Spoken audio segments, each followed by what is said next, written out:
Hey everyone. Today's video is a little bit different. It's not going to be in our notebook, but instead, if you're kind of struggling with doing lesson 18 homework, and maybe you struggle a little bit in the notes today, I'm going to go a step by step on how to set it up and then let you guys finish it from there. So if you're struggling, make sure you watch this video. It's really helpful. And even if you're not struggling, it's just a great way to double check that you set it up correctly.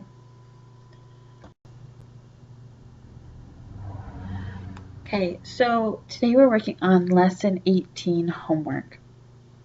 And our first problem says Alejandra drove from Michigan to Colorado to visit her friend. The speed limit on the highway was 90 miles per hour. Really important information.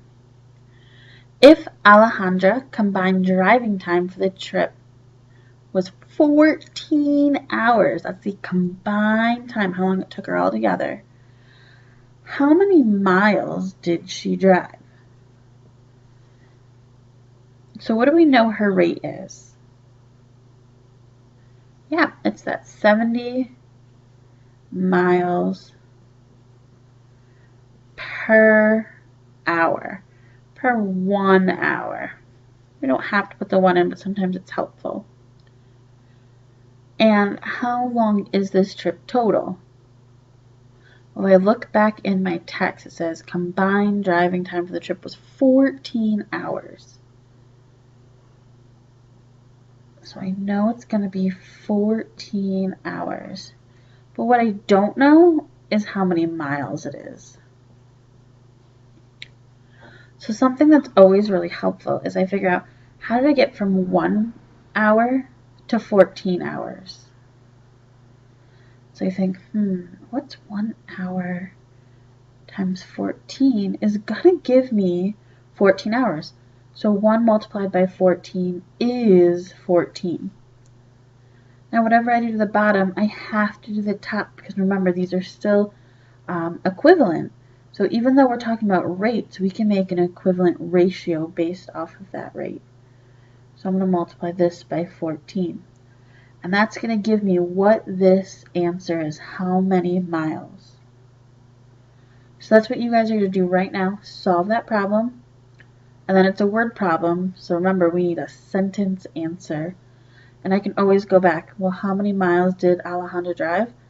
Alejandra drove whatever amount of miles you get in 14 hours. So pause this video real quick and you can finish that one out on your own.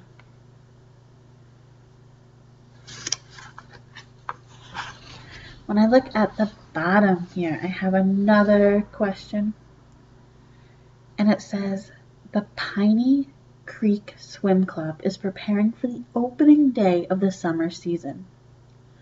The pool holds 22,410 gallons of water, and water is being pumped in at 450 gallons per hour. That's our rate. The swim club has our first practice in 42 hours. Will the pool be full in time?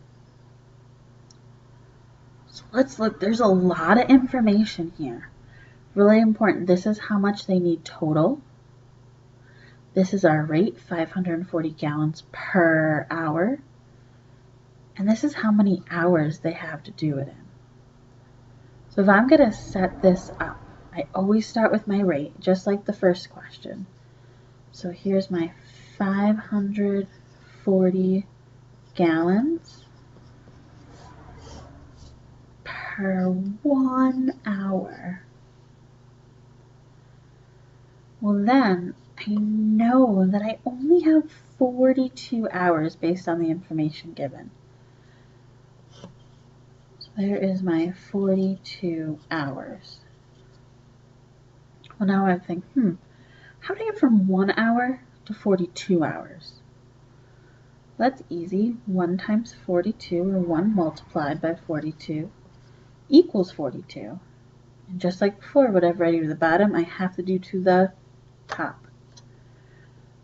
So I have to multiply 540 by 42.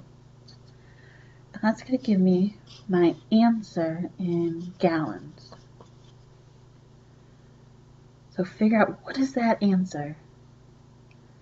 Now, once you have that answer, you have to figure out, well, is that the same as this, or is it larger than this?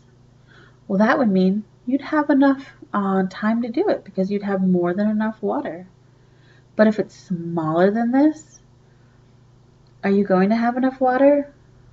Definitely not. This is how much you have to have. So if you don't have this much or more, you're not going to have enough. So make sure you explain your answer for that and give us a sentence.